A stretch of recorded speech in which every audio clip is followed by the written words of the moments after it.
दोस्तों आज मैं आपको बताने की कोशिश करूंगा कि भाई जो हमारे सुपरस्टार्स हैं वो इतने एरोगेंट क्यों हैं, वो पब्लिक को बेवकूफ क्यों समझते हैं और अपने आप को जीनियस क्यों मानते हैं। आखिर ऐसी क्या वजह है कि पब्लिक का डिसीजन उनको समझ में नहीं आता, पब्लिक की वर्डिक्ट उनको पचती नहीं है। वो आखिरी दम तक ये बताते रहते हैं कि नहीं पब्लिक बेवकूफ है, पब्लिक को उनकी फिल्म पसंद नहीं आई, नहीं तो उनकी फिल्म तो मास्टरपीस थी। अब आप पूछेंगे कि भाई ये कौन लोग हैं।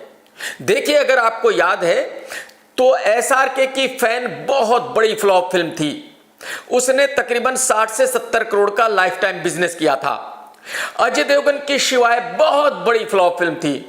जिस डिस्ट्रीब्यूटर ने वो फिल्म खरीदी थी और रिलीज की थी, आप यकीन करें उसको इतना नुकसान हुआ था कि उस फिल्म के बाद ही उसने अपनी कंपनी बंद कर दी थी। उसके बाद आज तक उस बेचारे ने किसी फिल्म का डिस्ट्रीब्यूशन नहीं किया। लेकिन अजय देवगन से पूछे, वो आज तक ये कहते हैं कि शिवाय उनकी सबसे बेहतरीन फिल्म है, क्योंकि उस फिल्म का डायरेक्शन भी भाई साहब ने खुद ही किया था।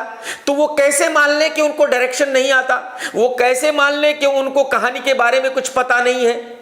तो आज तक वो यही कहते आ रहे हैं कि उनकी फिल्म बहुत ही बेहतरीन फिल्म थी, वो पब्लिक की समझ में नहीं आई। उसको तो छोड़िए, अजय देवगन की भुज रिलीज हुई, आपको पता है कितनी बड़ी रायता फिल्म थी, कितनी बड़ी वाहियात फिल्म थी। आज तक अजय यही कहता है कि भुज एक बेहतरीन फिल्म है, बस पब्लिक को समझ में नहीं आई, पब्लिक अपने आप को उससे कनेक्ट नहीं कर पाई। और जैसे कि मैंने कहा कि एसआरके की फैन भी बहुत बड़ी फ्लॉप थी। एसआरके भी आज तक यही कहता है कि उनकी फिल्म फैन बहुत ही जबरदस्त थी, बहुत ही कमाल की फिल्म थी। एसआरके अपनी बाकी फिल्मों के बारे में भी यही कहता है, जैसे हैप्पी न्यू ईयर बहुत ही रायता फिल्म थी, उसको भी एसआरके साहब आज तक मास्टरपीस ही बताते आ रहे हैं। एसआरके की एक और बहुत बड़ी रायता फिल्म थी जब हैरी मेट सेजल, बहुत बड़ी फ्लॉप फिल्म थी, उसको भी एसआरके साहब आज तक यही कह रहे हैं कि वो कमाल की फिल्म थी, बस वो पब्लिक को समझ में नहीं आई। बात यही खत्म नहीं होती। जॉन अब्राहम की फिल्म सत्यमेव जयते 2 रिलीज हुई, बहुत बड़ी फ्लॉप हो गई, सबने थू थू किया। जॉन साहब कहते हैं कि मेरी फिल्म एक मास्टरपीस फिल्म है, वो लोगों की समझ में नहीं आए, बस लोग अपने आप को उससे कनेक्ट नहीं कर पाए। बल्कि जॉन ने तो यहां तक कह दिया था कि जिन लोगों को फिल्म पसंद नहीं आई ना आए, मुझे कोई फर्क नहीं पड़ता, जितने लोगों को भी मेरी फिल्म पसंद आई उन्हीं को पता है कि बढ़िया फिल्म कौन सी होती है। और ये लिस्ट यहां खत्म नहीं होती। आयुष्मान खुराना भी ये कहता है कि उनकी फिल्म चंडीगढ़ करे आशिकी एक मास्टरपीस फिल्म है, वो तो बस लोगों की समझ में नहीं आई। क्योंकि आयुष्मान खुराना खुद डबल ढोलकी है और उस फिल्म की कहानी डबल ढोलकी के ऊपर ही थी, तो जाहिर सी बात है आयुष्मान के लिए तो वो फिल्म बहुत बड़ी ब्लॉकबस्टर है। बल्कि आयुष्मान के लिए ही नहीं, पूरे बॉलीवुड के लिए वो एक कमाल की फिल्म है, क्योंकि बॉलीवुड वाले डबल ढोल की स्टोरी के बहुत ही बड़े फैन हैं। और उसकी वजह यह है कि बॉलीवुड में डबल ढोल की भरे पड़े हैं, हर तीसरा आदमी डबल ढोल की है। आप अंदाजा लगाइए, चंडीगढ़ करे आशिकी तकरीबन 100 करोड़ की फिल्म थी और उस फिल्म का बिजनेस हुआ है तकरीबन 14-15 करोड़ रुपए। फिर भी खुराना ने सक्सेस पार्टी दी और कहा कि मेरी फिल्म ब्लॉकबस्टर फिल्म है, मेरी फिल्म एक मास्टरपीस फिल्म है, बस लोगों की समझ में नहीं आई। और ऐसा ही कुछ रणवीर सिंह कर रहा है, ये भी डबल ढोल की है।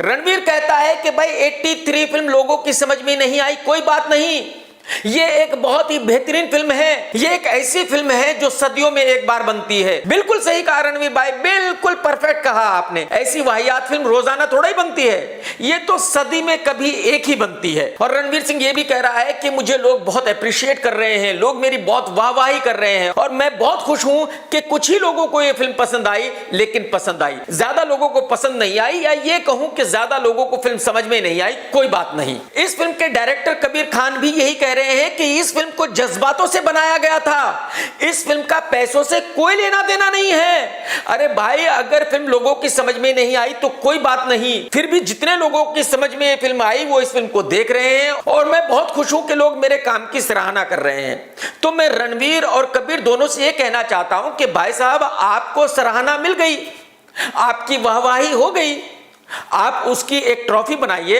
अपने घर की दीवार पे लटका लीजिए और ये जो 150 करोड़ रुपए आपने निर्माताओं के उड़ाए हैं ये उनको वापस कीजिए। आपको सराहना चाहिए थी, आपको सराहना मिल गई। तो उन बेचारों के पैसे हराम के पैसे तो थे नहीं जो आपने पानी की तरह बहाए, जो कागज के टुकड़े समझ के आपने उड़ा दिए।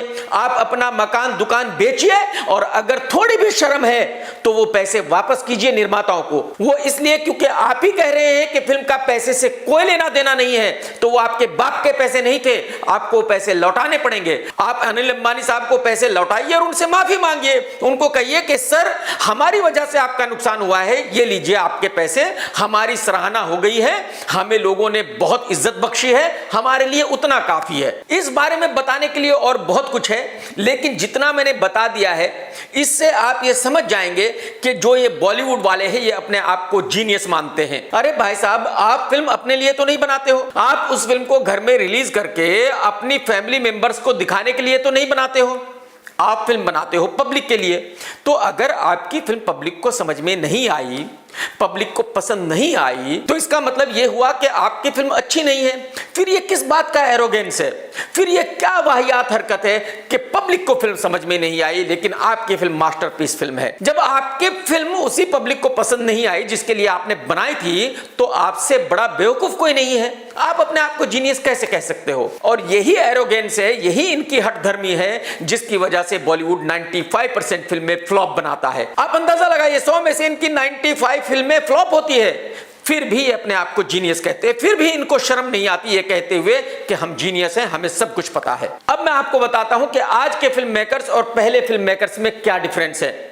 सुनील दत्त साहब, राजेंद्र कुमार साहब, राज कपूर साहब, फिरोज खान साहब, जब उनकी कोई फिल्म नहीं चलती थी तो वो मानते थे कि हाँ उनसे कहीं ना कहीं कुछ गलती हुई है।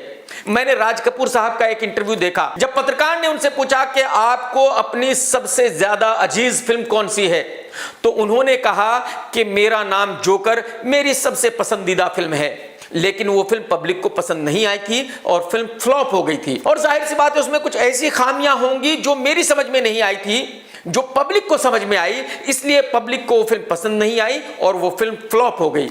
उन्होंने ये नहीं कहा कि नहीं पब्लिक गलत है, पब्लिक की समझ में वो फिल्म नहीं आई लेकिन मेरी फिल्म मास्टरपीस फिल्म थी।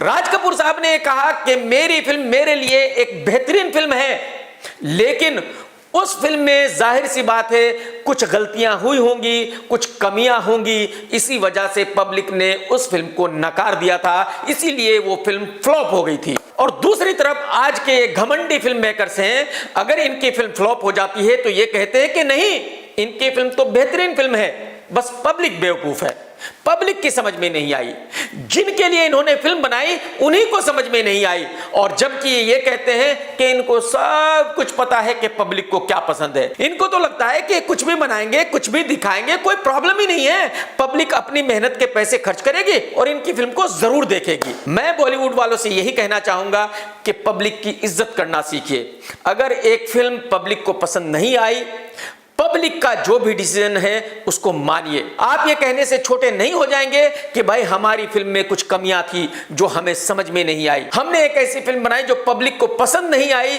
और पब्लिक का ये फैसला हमारे सर आंखों पर, बजाय हट धर्मी दिखाने के कि नहीं पब्लिक बेवकूफ है, पब्लिक को आपकी फिल्म समझ में नहीं आई। टेक केयर दोस्तों, सत्यमेव जयते। दोस्तों अगर आपको मेरा वीडियो पसंद आया है तो लाइक ज़रूर करो। भाई साहब अगर आपने वीडियो देखा है तो लाइक आपको करना ही पड़ेगा, 1 सेकंड लगेगा यार। आप चैनल सब्सक्राइब करना चाहते हो करो, नहीं करना चाहते मत करो, कोई प्रॉब्लम नहीं। घंटी दबा दो, क्योंकि अगर आप घंटी दबा दोगे तो जब मैं नया वीडियो डालूंगा आपको पता चल जाएगा। अगर आप घंटी नहीं दबाओगे आपको पता चलेगा नहीं, आप नया वीडियो कैसे देखोगे? बात को समझो, घंटी फौरन दबा दो, अभी हाँ दबा दो, जल्दी दबा दो बस।